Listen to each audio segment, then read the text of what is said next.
Өөрсдийнхөө ашиг хараад 11 настай хүүхдэд мопед түрээслүүлээ явж байгаа шүү дээ. Скутерээ. Хичнээн хүний амнаас хичнээн хүний тахир дутуу болгож иж хичнээн гэр бүлийг насан туршийн зовлон гачлалд унгааж иж бид нар ойлгох юм.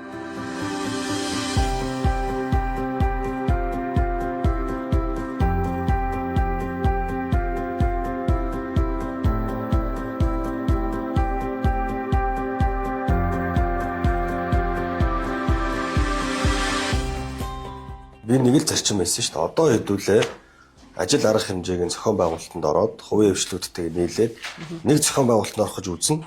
Үзээд болохгүй байвал шууд зогсоо.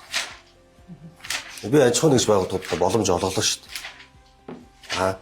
6 байгууллагт олголоо шүү. Зургуулантай нь би одоо зохион байгуулалтанд ороод эмэх зэгцэнд орё, хамтдаа нийлъя, танахыг би торгоно, барина, зогсооно гэдэг нэг ч асуудал ярихгүй ээ. Хамгийн гол нь иргэдээс ирж байгаа санд тусалт юу вэ? Тэрний дагуу танах нийгмийн хариуцлагын өрөөнд хамтраад ажиллаад өгөөч л гэсэн. Би нэг ёсондоо 4 асуудал тавьж байгаа шүү дээ. Нэгдүгээрт хамгийн чухал зүйл нь 16 наснд хүрсэн хүүхэд зам руу гарахаар замын хөдөлгөөний дүрм мэдэхгүй аваар осолд өртөмтгий байдал нэмэгдэх гээд байна. Тэрийг унж байгаа хүүхдийн амь насны асуудал яригдана. Тэнд замын хөдөлгөөнд оролцож яваа автобус нэгдүгээр игнэгээр зорчиж яваа жолооч автоэрийн осол үйлдэх хүний амь нас эрсдүүлэх юм эрсдэлтэй зүйл байна. Тийм учраас 18 наснд хүрсэн замын хөдөлгөөний дүрм мэддэг жолооны өмнөлттэй ийм хүмүүсийг онуулж өгөөч гэсэн би ийм шаардлагыг одоо уриалгыг гаргаж байгаа. За дээр нь би энэ километр цагийн хурдыг зохион байгуулалтанд оруулж болдгүй юм бол өөр дундаж хурдыг нь 15 байлгавал болох юм уу болохгүй юм. Гэрэн дээр 20 байдаг юм байгаас нийгмийн хариуцлагын өрөөнд тэгвэл 15 болгол боломжтой боломжгүй. За гуравт нь энэ парклах ажлууд чинь зохион байгуулалтгүй болчиход шүү дээ.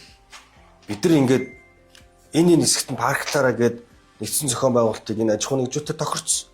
Тэгсэн энэ тохирсон байршлуудад энэ хүмүүс чинь парклахгүй шүү дээ. Ашгаа бодоод 11 настай хүүхдийг унуулж байгаа гэдэг чинь ашгаа бодож байгаа арчаагүй үйлдэл хийж шүү дээ аж ахуйн нэгжүүд. Тэр паркинг дээр нь бидний төлөвлөсөн байгаа паркинг дээр авчиж тавилах орон зайг нь бэлдээд өгч хөлдөө. Өнгөрсөн жилээ бодвол манай иргэд бүр ийм юу болсон байл шүү дээ. Их тийм зөв болсон байл шүү. Зарим нь бүр ингээд парклах хэсгээр аваачаад бүр ингээд хойш нь ингэж ухраагаад ингэж тэгшлээд явган хүний зам дээр тэглэхгүйгээр ингээд зохион байгуулалтанд ордог. Өөрсдөө ийм одоо юмд хөвшиж сууж байгаа байхгүй. Гэтэл зарим нэг нөхдүүд нь яаж ийм нөхлөөр их тавны гүүрэн дээр парклах боломжийг нь олгоод өгч байгаа. Нарны гүүрэн дээр зогсох боломжийг нь олгоод өгч байгаа. Тэгээ энэ аж ахуйн нэгжүүдийг хариуцлага тооцолдог.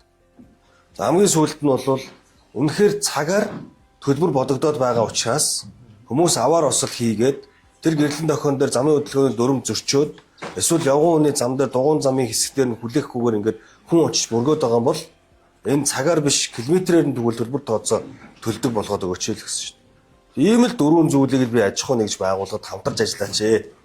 Тэгээд ингээд уриалга гаргаж байгаа шүү дээ. Энийг л та хэд ажил бол хэрэг болгоод өгөл.